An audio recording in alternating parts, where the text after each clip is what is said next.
안녕하세요. 디벨로퍼처럼 부동산 투자 시작하기 강의를 맡은 김대교라고 합니다. 이번 강의는 크게 두 분류의 분들을 위해서 만들었는데요.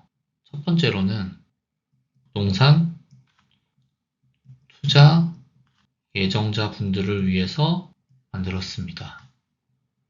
부동산 투자 예정자 분들께 첫 번째로 목표하는 것은 법적 규제 숙지하기입니다. 법이 매번 바뀌는 지금 상황에서 지금 현재 적용되고 있는 규제가 무엇인지 정말 알기 힘든 현실 속에 살고 있습니다. 또 방송과 언론, 유튜브에서 많은 부동산 전문가들이 다양한 이야기를 합니다. 사실 제대로 된 사실인지 판단하기 너무 힘듭니다. 이 강의를 통해서 법을 잘 알 수 있게 해드리려고 합니다.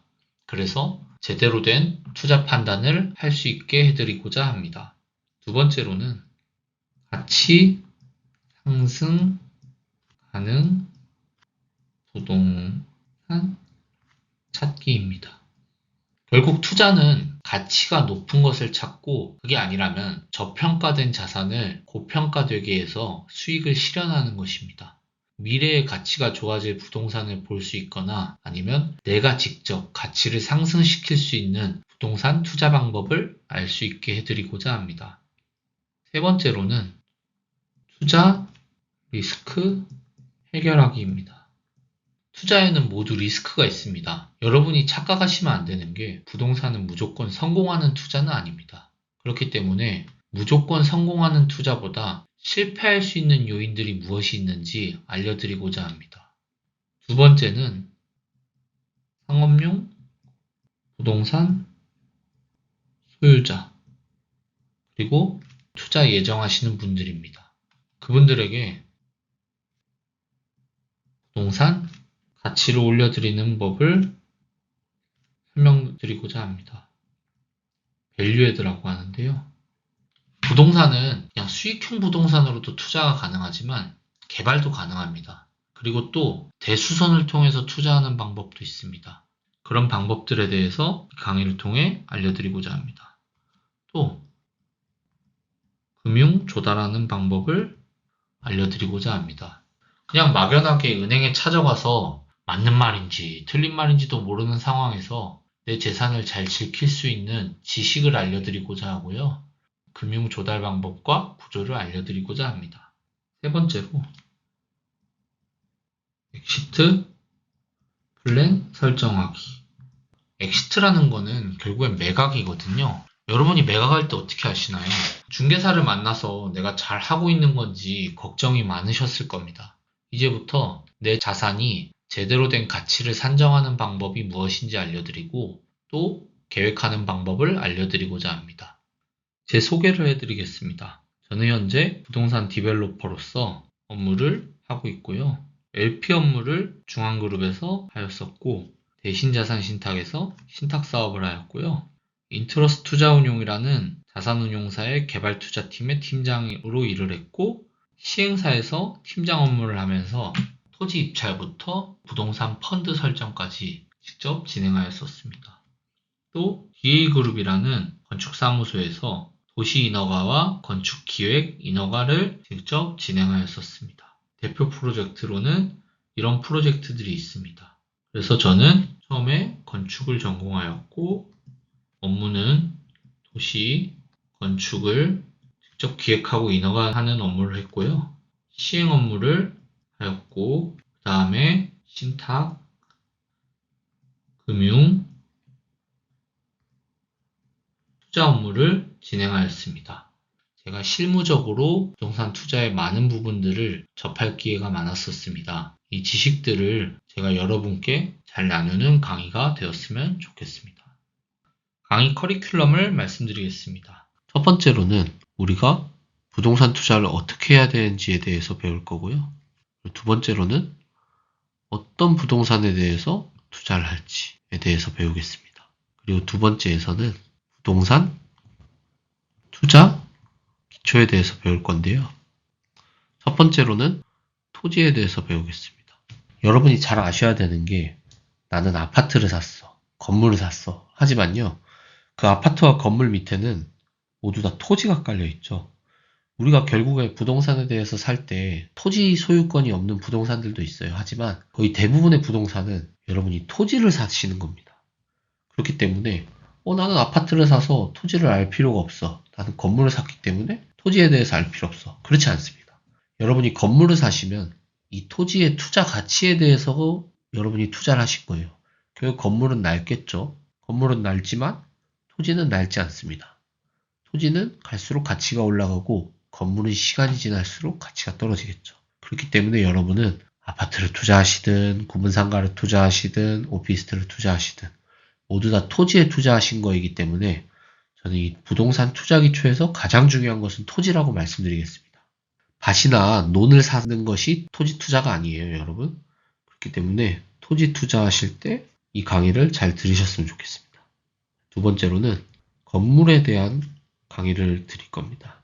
그리고 세 번째는 우리가 부동산을 살 때 거의 대부분 자기 돈으로만 사시면 좋겠지만 대부분 그렇지 않죠. 그렇기 때문에 이 부동산을 투자할 때 어떻게 금융을 이용해야 하는지에 대해서 배우겠습니다. 그리고 결국엔 여러분은 부동산도 상품에 투자하시는 겁니다. 이 상품에 대해 투자하실 때 이 상품을 더 업그레이드 시켜서 비싸게 파실 수도 있는 거고 아니면 이 상품을 그냥 두셔도 상품에 대한 임대를 주는 거기 때문에 임대료를 받으실 수도 있겠죠. 아니면 나는 가만히 있었는데 이 토지나 뭐 건물에 대한 가치가 올라가는 그 호재에 따라서 상품의 가치가 올라갈 수도 있겠죠. 뭐 예를 들면 내 땅 옆에 막 도로가 엄청 넓게 난다던가. 이 상품에 대해서 배워보도록 하겠습니다. 그리고 세 번째로는 부동산을 어떻게 매입할지에 대해서 배울게요. 부동산 가서 그냥 계약하면 되는 거 아닌가요? 이렇게 얘기하실 수도 있겠지만 어떻게 부동산을 잘 매입할 수 있을지 이것도 참 중요합니다. 그렇기 때문에 세 번째에서는 이 내용에 대해서 설명드리도록 하겠습니다. 네 번째로는 체크리스트일 수 있겠죠. 이 부동산을 투자할 때 어떤 점들을 보고 투자해야 되는지 그거에 대해서 설명드리도록 하겠습니다. 다섯 번째로는 이 강의에 메인 아이템이 숨어 있습니다. 이 메인 아이템에 대해서는 이때쯤 가서 보시면 될 것 같습니다. 그리고 코스트가 중요하겠죠.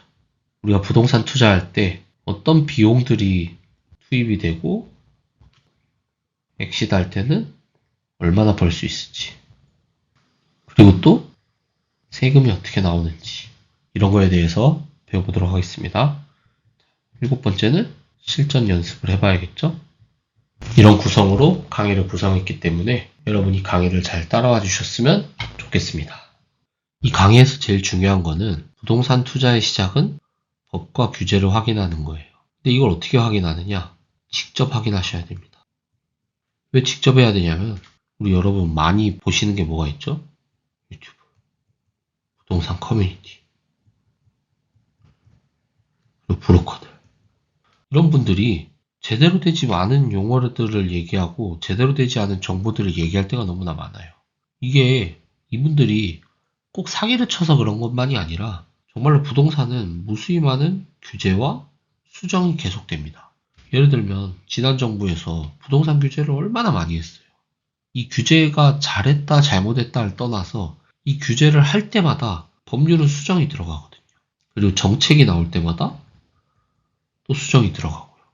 그럼 이 담당 공무원들도 이 속도를 못 따라가서 즉답을 못하는 경우도 있고 정확하지 않은 답을 할 때도 있어요. 그러면 이게 내 돈이 들어가서 투자하는 건데 이걸 누구한테 하소연할 거예요. 그렇기 때문에 내가 직접 확인을 하고 그 다음에 의사결정을 하시는 걸 추천드립니다. 그렇기 위해서 저도 여러분에게 두 가지 체크할 수 있고 공부할 수 있는 것에 대해서 말씀드리겠습니다. 여기 보시면 서울시에서 알기 쉬운 도시계획 용어집을 제공하는 게 있습니다.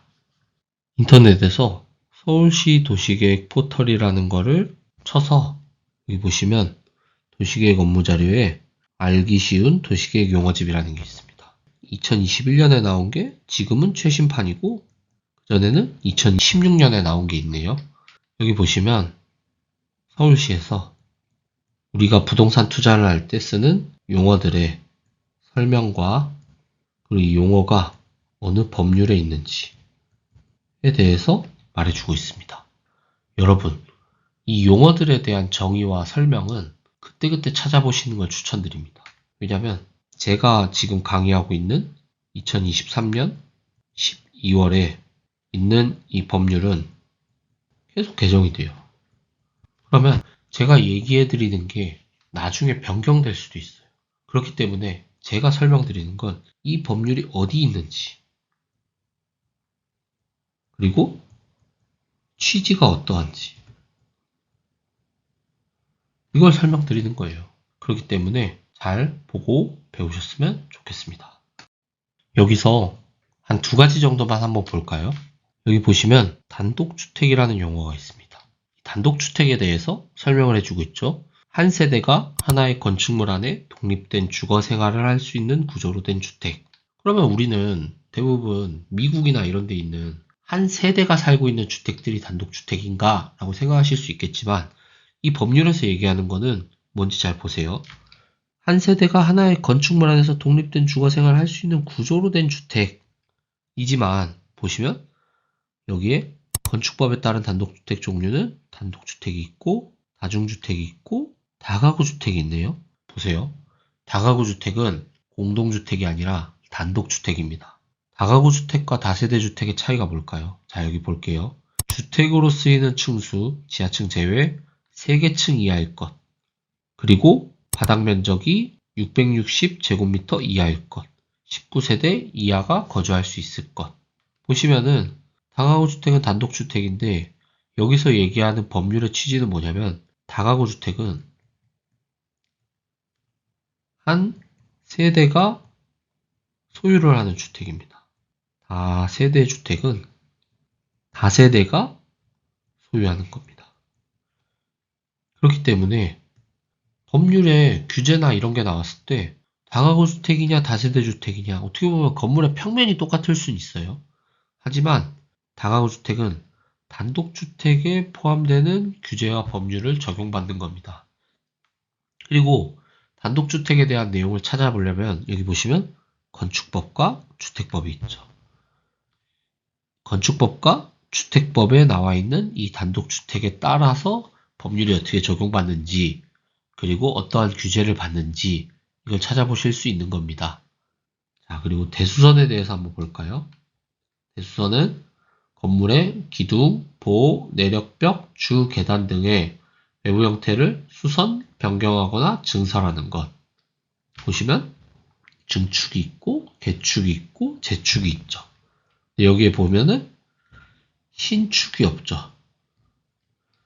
신축이라는 행위를 제외하고 증축과 개축과 재축에 대한 내용은 대수선을 해야 된다는 겁니다.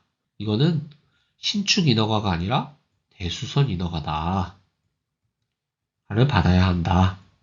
라는 부분을 알 수 있겠고 여기 보시면 건축법에 정의가 나오고 동법 시행령에 또 정의가 나오죠. 그리고 여기 보면 건축법 3조의 2에 대수선의 범위가 나와 있어요. 그럼 잘 생각해 보세요. 내가 내 건물을 고치고 싶어요. 그러면은 인허가를 신축이 아니더라도 대수선으로 들어가게 되면 인허가를 받아야 돼요. 그쵸? 그러면 이 대수선 인허가를 받지 않고 그냥 끝낼 수 있는 게 범위가 어떻게 되는지 이거는 2023년 12월에 대한 내용이 있겠지만 이 강의를 보시는 여러분이 24년에 보실 수도 있잖아요. 그러면 2024년에 여기 있는 이 법률의 항목을 찾아보시고 투자를 할지 말지를 결정하시면 되고 그 이후에는 전문가한테 가서 뭐 설계사무소가 될 수도 있겠고 시공사가 될 수도 있겠죠. 그런 분들한테 가서 의뢰를 하시는 것을 추천드리겠습니다. 자, 여기 보시면 두 번째로 중요하게 보셔야 될 게 시행법률과 입법예고 법률이 따로 있습니다. 시행법률이란 무엇이냐면 예를 들어서 2023년 12월에 적용되는 법률이 있어요. 근데 국회에서 12월에 내년 1월부터 적용될 2024년이겠죠? 1월부터 적용될 법률을 개정했어요. 12월에 개정을 했다 해도 시행을 1월부터 하겠다 라고 적용을 할 수 있는 거죠. 그러면은 우리가 어떤 규제를 볼 때 적용받는 법률과 시행 예정인 법률을 다 찾아봐야 합니다. 여기서 중요한 게 뭐냐면 내가 이 투자 의사결정을 12월에 이 법률로 할 수 있겠지만 이게 또 1월에는 변경이 된다 하면은 시행되는 법률과 입법 예고되어 있는 법률을 다 확인을 하셔야겠죠. 투자 전에 이렇게 확인을 해야 되는 이유는 개발이나 투자에 대해서 앞선 리스크를 최소화해야 되죠. 그리고 투자 분별력을 키우는 과정이에요. 또 여기서 중요한 게 뭐냐면 부처에서 정책을 내놓잖아요. 근데 이 정책을 내놓을 때 뒤에서 말씀드리겠지만 법을 개정하겠다 라고 말할 때가 있어요. 하지만 이게 입법 예고가 된 법률이면 가능성이 99%겠죠? 근데 입법 예고가 안 된 법률이야. 그러면 여러분이 고민을 해보셔야겠죠. 이거에 대한 실현성을. 그렇기 때문에 부처에서 정책을 내놓는다고 이 법이 개정된다라고 100%가 아니다라는 말씀을 드립니다. 이 부분에 대해서 디테일하게 다음 페이지에 말씀드리겠습니다. 여기 보시면 우리가 많이 보게 될 건축법이라는 것을 찾아보겠습니다. 건축법은 시행이 2023년 6월 11일이라고 되어 있습니다. 근데 여기서 입법 예고되어 있는 게 있다면 여기에 입법 예고라고 되어 있고 또 건축법이 나오게 됩니다. 지금 제가 찾았는 이 시기에는 입법 예고된 건축법이 없습니다. 그러면 2023년 예를 들어서 6월 11일에 시행되고 있는 현행 법률이 있는데 예를 들어서 2024년 2월에 입법 예고가 되는 게 있다고 가정해 봅시다. 그러면 우리가 투자한 상품이 건축법에 변경되는 항목이라면 이 사이에 시행되는 것과 이때 하는 것에 큰 차이가 있게 됩니다. 이 부분을 잘 보셔야 되겠고요. 두 번째로는 이 건축법에 관련된 주무부서가 나와 있습니다. 건축제도 일반은 국토교통부 건축정책과 건축구조는 건축안전과, 설비조경은 녹색건축과, 희난마감 건축안전과, 건축감리는 건축정책과, 위반건축물 규정운영은 건축정책과, 건축물 용도도 건축정책과라고 되어 있습니다. 이 부분은 여러분이 의문이 생기시는 법률이 있다면 여기 담당 부서에 직접 법률을 질의하시면 된다는 것을 말씀드립니다. 법의 적용 시기와 의문 가지시는 것에 대한 질의를 제대로 하시면서 부동산 투자를 하시는 것을 추천드립니다. 다들 잘 아시겠지만 법령 체계에 대해서 간단히 말씀드리겠습니다. 모법이 있고 시행령이 있고 시행규칙이 있고 행정규칙 또는 자치조례가 있습니다. 자, 이 모법은 가장 상위 개념인데요. 여기서 제일 중요한 게 국회의 동의가 있어야 됩니다. 그리고 시행령은 주무부서에서 정하는 법령이고요. 시행규칙은 이 시행령의 상세한 사항을 규정하는 거예요. 그리고 하위 개념은 이 모법과 시행령, 시행규칙에서 정한 사항 안에서 자치단체에서 맞게 규정하거나 아니면 그 하위 부서에서 맞게 규정하는 겁니다. 그러면 이 하위 개념은 옛날에 우리 집합 배우셨죠? 이 상위 법령 규제사항 내에서 정해야 되는 겁니다. 자, 이제 뭐가 중요하냐면은 아까 말씀드린 대로 정부에서 정책을 시행하고 싶어요. 근데 이 정책은 모법을 개정해야 된다. 그러면 이 모법을 개정하려면 국회의 동의가 있어야 돼요. 이게 무슨 말이냐면 여소야대라고 하죠. 지금 여당이 이 정책을 추진하고 싶어서 모법을 개정하려면 야당의 반대가 있으면은 개정을 못 한다는 거예요. 이게 무슨 말이냐면 정부가 분명히 발표를 했어요. 발표를 해도 국회가 동의하지 않으면 이 정책은 실현이 안 된다는 얘기죠. 그렇기 때문에 정부가 정책을 냈으니까 시행될 거야 가능할 거다라고 하는 것들을 믿으시면 안 된다는 겁니다. 야당이 찬성할까에 대한 가능성을 우리가 생각해 봐야겠죠. 하지만 여기서 보시면 자 이제 시행령을 개정해야 되는 정책이다 하면은 주무부서에서 정하면 돼요. 예를 들어서 아까 보신 건축법에서 어떤 부분을 개정할 것이다 라는 정책을 냈을 때는 그냥 국토부에서 수정하면 그만입니다. 그냥. 그렇기 때문에 나오는 정책이 어떤 곳에서 정책을 변경해야 되는 것인지 법을 개정해야 되는 것인지 그걸 봐야 됩니다. 그리고 또 뭐 예를 들어서 자치조례 서울시라고 봅시다. 서울시 조례를 개정해야 되는 내용이다. 서울시에서. 근데 시행령을 바꿔야 된다. 그럼 서울시 정책이 발표를 해도 의미가 없는 겁니다. 그렇기 때문에 여러분들이 이 법령 체계를 보고 이 법을 보시는 법을 잘 알아야 되겠습니다. 이거에 대해서 예를 한번 보겠습니다. 자, 우리가 이후에 토지에 대해서 배울 때 중요한 법이 하나 있습니다. 국토의 계획 및 이용에 관한 법률입니다. 여기에 하위 조례들은 거의 다 대부분 도시계획 조례입니다. 우리가 부동산 투자할 때 정말 중요한 용어가 있습니다. 뒤에 배우겠지만 용적률이라는 용어가 있는데요. 이 법률에 대한 시행령 85조에는 일반 상업지역의 용적률은 200% 이상 1300% 이하입니다. 근데 서울시 도시계획조례 55조에 보면 일반 상업지역의 용적률은 800% 이하로 규제하고 있습니다. 그리고 그 안에서 또 역사도심이라는 것은 600%, 그리고 뭐 지구단위 계획 같은 계획에서 400%로 더 제한한 땅도 있습니다. 여기서 얘기한 지구단위 계획은 행정규칙이라고 보시면 될 것 같습니다.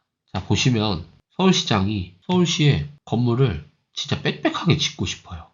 그렇다고 1400% 용적률을 줄 수 있을까요? 불가능합니다. 서울시장과 서울시의회가 어떤 것을 하고 싶어도 이 시행령 안에서 해야 된다는 겁니다. 예를 들어서 800에서 1300%까지 가는 것은 가능하겠죠. 근데 여기서 반대로 현행으로 이렇게 진행되고 있는데 국가에서 이거 너무 빽빽한 것 같아. 1000%로 개정 이랬는데 조례가 1200%였어요. 조례가 모법 개정이 돼서 1000%가 되고요. 그러면 이거는 불가능한 거예요. 이 얘기를 왜 드리냐면 가끔 조례의 개정이 늦는 곳들이 있어요. 이 조례가 개정이 늦어서 조례에서 1200%로 해놨어요. 근데 모법이 1000%야. 그러면 1200% 이건 불가능한 겁니다. 그렇기 때문에 우리가 자치조례나 행정규칙에서 1200%네 라고 하고 진행하면 안 된다고 말씀드리는 거예요. 당연히 자치조례, 행정규칙, 시행규칙, 시행령, 모법을 다 확인하시고 모든 투자의 의사결정을 하셔야 됩니다. 정말 중요한 얘기죠. 이번 페이지부터는 부동산 투자의 종류에 대해서 배워보겠습니다. 종류는 부동산의 개괄적인 구분들에 대해서 말씀드릴 거예요. 부동산에 무엇에 투자하느냐 라는 페이지가 되겠죠. 첫 번째로는 부동산 생애주기에 대해서 배워보겠습니다. 부동산도 사람과 똑같아요. 부동산이 어떻게 개발이 되고 그 위에 어떤 과정을 거쳐서 일어나는지 이 생애주기를 알아야 여러분이 어떤 부분에서 어떤 수익률을 가지고 어떻게 투자를 할지 알 수 있기 때문에 설명을 드리겠습니다. 일단 누군가는 토지 매입을 하겠죠. 토지를 직접 원래 갖고 있던 분들도 있겠죠. 이 토지에 매입을 한 이후에는 인허가 과정을 거쳐야 합니다. 건물을 지으려면, 그리고 토지의 형질을 변경하려면. 일단 우리가 쉽게 설명드리면 건축에 대한 인허가가 필요할 겁니다. 건축. 근데 도시계획에 대한 인허가가 필요한 땅들도 있어요. 이건 필요시예요. 뭐 예를 들면 재개발 사업이나 지구단위 계획 같은 걸 해야 되는 땅들도 있고요. 그린벨트인 땅이다 한다면은 우리가 그린벨트를 해제해야 건물을 지을 수 있겠죠. 그렇기 때문에 이 도시계획에 대한 인허가는 무엇이냐면 건축 인허가를 하기 위한 인허가예요. 근데 이거는 정의적으로는 틀린 말일 수 있겠죠. 예를 들어서 국가에서 하는 도시계획 인허가 중에는 건축을 못하게 하기 위해서 그린벨트를 설정할 수도 있는 거고, 그런 인허가도 있기 때문에 우리는 민간이잖아요. 우리의 기준으로 말씀드리는 거라는 거를 좀 참조해 주셨으면 좋겠습니다. 이 인허가를 해야 돼요. 이 인허가가 완료가 되면 건축 공사를 해야겠죠? 그리고 이 공사가 끝나면 사용 승인이라는 과정을 거칩니다. 건물이 사용 승인이 났으면 이 부동산이 운영이 되겠죠. 이 운영되는 부동산에서 뭐 수익을 계속 창출하다가 어느 순간 되면 재건축, 재개발 아니면 뭐 신축이라든지 철거가 돼서 다시 돌아가는 과정이 있겠죠. 자, 여기서 보시면 투자에 대한 단계로 나눌 수가 있습니다. 개발 방식에 대한 투자가 있겠고요. 실물 방식의 투자 방식이 있습니다. 첫 번째는 개발 방식, 두 번째는 실물 방식. 왜 다르냐면요. 개발 방식의 투자에 대해서는 리스크가 있어요. 첫 번째 리스크. 토지 매입을 할 수 있느냐. 토지 매입이 안 된다면 이 부동산은 투자할 수가 없는 거죠. 그죠? 자, 토지 매입에 대한 리스크. 두 번째로는 인허가에 대한 리스크. 크게는 건축에 대한 인허가의 리스크가 있겠고 도시계획에 대한 인허가 리스크가 있겠죠. 자, 잘 생각해 보세요. 건축에 대한 인허가만 해야 되는 땅이 있고 도시계획도 같이 해야 되는 인허가를 해야 되는 땅이 있어요. 그러면은 둘 중에 뭐가 더 리스크가 있겠죠? 도시계획하고 건축하고 둘 다 해야 되는 땅이 리스크가 더 많이 있겠죠. 이 부분에 대해서도 여러분이 생각을 하셔야 되는 거예요. 그리고 세 번째 리스크는 공사가 잘 될지 안 될지 모르는 리스크가 있잖아요. 그렇기 때문에 이 개발에 대한 방식이 필요한 투자에 대해서는 금융에서도 더 높은 금리를 요구할 수밖에 없고 더 낮은 담보 가치를 요구할 수밖에 없어요. 금융권에서. 당연하죠. 근데 돈을 빌려줘도 토지 매입이 안 될 수도 있고 인허가가 안 될 수도 있고 건축공사가 잘 안 될 수도 있겠죠. 하지만 이 리스크들을 해결할 능력이 있다면 더 높은 수익률을 기대할 수 있겠죠. 모든 투자는 당연히 하이 리스크, 하이 리턴입니다. 그렇기 때문에 우리가 이 투자를 할 때 개발 방식으로 투자할 것이냐, 실물 방식으로 투자할 것이냐, 그리고 이게 같은 10%를 벌더라도 개발 방식에서는 더 많은 수익률을 요구할 수 있겠죠. 그리고 더 많은 수익률이 담보가 되지 않는다면 투자하지 않을 수도 있겠죠. 그리고 여러분 이게 될지 안 될지도 중요하지만 인허가나 건축공사는 시간이 늘어날 수도 있어요. 그거에 대한 불확실성이 있잖아요. 그렇기 때문에 연간 수익률이라든지 많은 부분을 판단하시고 들어가셔야 되는 거예요. 부동산 생애 주기도 참 중요하고 이 주기가 앞에 있을수록 더 리스크가 커지겠죠. 뒤에 있을수록 리스크가 더 적어지겠죠. 그리고 이 철거에서 처음부터 다시 한다.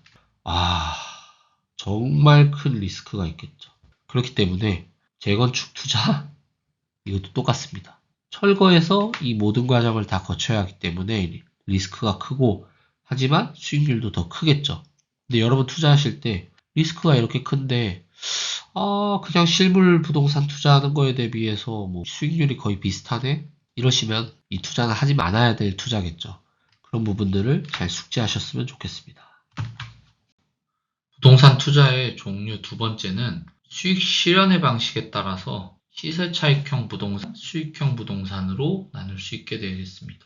쉽게 말씀드리면 수익형 부동산은 매입 이후에 매달 또는 매년 안정적인 현금 유입이 있는 부동산입니다. 시세 차익형은 당장에 현금 유입이 없더라도 인컴이라고 하죠. 인컴이 없더라도 향후에 매입하실 부동산의 가치가 오를 것이라고 기대하면서 하는 투자 방식입니다. 대부분 공동주택 아파트나 이런 일반적인 주거부동산의 투자 방식을 시세차익형 부동산이라고 하겠습니다. 일반적으로 아파트를 갭 투자한다고 하죠. 5억짜리 아파트를 매입하면서 전세가 4억이라고 해봅시다. 이 부동산이 예를 들어서 7억이 되었어요. 전세는 똑같이 4억이죠. 그러면은 시세 차익이 얼마죠? 2억. 2억이 되는 거죠. 1억, 4억이 있는 거고요. 그러면은 이 부동산의 투자 방식 같은 경우에는 전세로 주었을 때 인컴이 없습니다. 하지만 이 투자를 왜 하죠? 향후에 부동산의 가치가 오를 것을 예상해서 시세 차익만 노리고 투자하는 부동산입니다. 수익형 부동산 같은 경우에는 상가나 오피스텔, 숙박시설, 일반적으로 비주거 부동산의 투자 방식입니다. 이런 부분을 자산운용사나 이런 금융기관에서는 일반적인 부동산 대체 투자 방식으로 했는데 현재는 이런 시세 차익형 부동산에도 진출을 한 상황입니다. 또한 건물을 매입해도 현재 이자가 임대 수입보다 높지만 이 건물도 시세 차익을 기대하고 매입하는 경우도 있습니다. 이런 경우에는 일반적인 상가와 건물이어도 시세 차익형 부동산이 될 수도 있겠죠. 월세를 받으면서도 이런 시세 차익도 노려진다라고 했을 때는 이게 혼합돼서 하이브리드 방식과 같이 융합 방식이 될 수도 있습니다. 그렇기 때문에 어느 정도 시세 차익과 수익형을 모두 다 누리는 투자 방식에 대해서 지향해야 된다라고 하이브리드 지향하는 것을 여러분께 추천드리겠습니다. 다소 시세 차익형은 리스크가 좀 높은 방식이고 수익형은 리스크가 좀 다소 낮은 방식이겠죠. 이런 시세 차익형에서 이게 만약에 값이 4억으로 떨어지면은 내 돈 1억이 아예 없어지는 거잖아요. 그런 식으로 리스크가 서로 차이가 있는 점이 있습니다. 이 모두 충족하는 하이브리드 같은 경우에는 리스크가 좀 다소 적고 리턴도 다소 좀 적겠죠. 시장 상황이 어려울 때는 이 리스크가 적은 수익형 부동산이나 하이브리드를 선택하고 시장이 좋을 때는 이런 식으로 시세 차익형 부동산에 투자하시는 것도 좋은 방법이라고 덧붙여 말씀드립니다. 자, 부동산 투자의 종류 세 번째로는 소유 방식의 차이가 있을 수 있어요. 보시면 구분 소유 부동산이 있고요. 단일 소유 부동산이 있습니다. 우리가 대부분의 부동산 투자하면 뭘 투자하시죠? 아파트 투자를 많이 하시잖아요. 이 아파트 투자는 구분 소유 부동산을 취득하는 겁니다. 이게 뭐냐면 101호에 A가 살아요. 102호에 D가 살아요. 103호에 C가 살아요. 104호에 B가 살죠. 뭐 예를 들면 아파트일 수도 있고 상가가 될 수도 있겠죠. 이 부동산들은 지분권자들의 일치된 의사결정이 필요합니다. 뭐 재개발이나 재건축을 할 때 다른 소유자들의 동의가 정말로 필수적으로 필요하죠. 그렇기 때문에 비교적 고위험 자산으로 구분을 합니다. 진짜 여러분 우리 아파트에 대해서 그렇게 됐지만 상가도 보세요. 우리 뭐 테크노마트라든지 용산 전자상가라든지 대부분 구분 소유 부동산이었거든요. 이런 데들은 장사가 잘 안 돼서 뭐 예를 들어서 복도를 리뉴얼하겠다, 뭐 아니면 복도를 넓힌다, 아니면 복도를 좁힌다, 뭐 이런 부분에 대한 모든 의사결정이 한 명이 반대하면 안 될 수도 있는 거예요. 뭐 예를 들어서 관리단이나 뭐 이런 데 규약을 정해놓을 수 있겠지만 그 관리단의 규약도 결국에는 구분 소유자들의 동의가 있어야 되는 거거든요. 그렇기 때문에 이런 구분 소유 부동산에 투자하실 때는 이런 최악의 리스크도 생각을 당연히 하셔야 됩니다. 단일 소유 부동산은 단독으로 의사결정이 가능합니다. 재개발이라고 했지만 이게 정확히 얘기하면 재개발이 아니라 새로 뭐 내가 신축을 한다던가 뭐 리뉴얼 한다던가 이럴 때는 그냥 내가 의사결정하고 인허가를 하면 돼요. 이런 부분은 좀 저위험 자산으로 볼 수 있겠죠. 그렇기 때문에 일반적으로 상가 건물에 대해서도 구분 소유 상가가 좀 더 쌀 확률이 많아요. 접근하기도 편하고요. 하지만 잘 생각하셔야 될 게 이 상가에 대한 의사결정이 잘 될 것이냐, 그 부분을 잘 유의하셔서 들어가셔야 되겠습니다. 그러니까 내가 아무리 상가를 잘 투자하고 여기에 뭐 어떤 컨텐츠를 잘 넣고 하더라도 옆에 있는 구분 소유자들이 동의하지 않으면 불가능하거든요. 그런 상품성이나 이런 가치들의 향후 가치에 대해서도 생각해보고 투자하셔야겠습니다. 부동산 투자의 마지막으로 네 번째 종류는 용도에 따라 투자의 종류가 다르게 됩니다. 우리가 대부분 보시면 공동주택이라고 이야기하는 아파트가 있습니다. 그리고 오피스텔이라고 부르는 상품이 있습니다. 이 두 가지는 결국에는 우리가 거주한다는 점과 평면은 모두 같아 보입니다.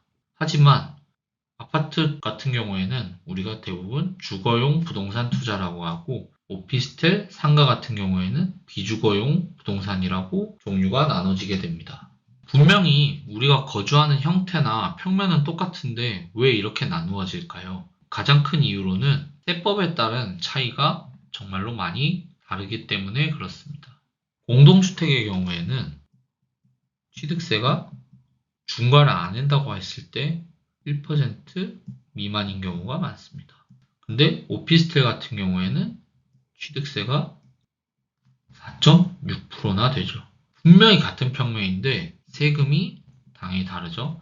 하지만 보유세나 종부세 같은 징벌적 세금에서는 공동주택이 중과가 되는데 오피스텔도 중과가 됩니다.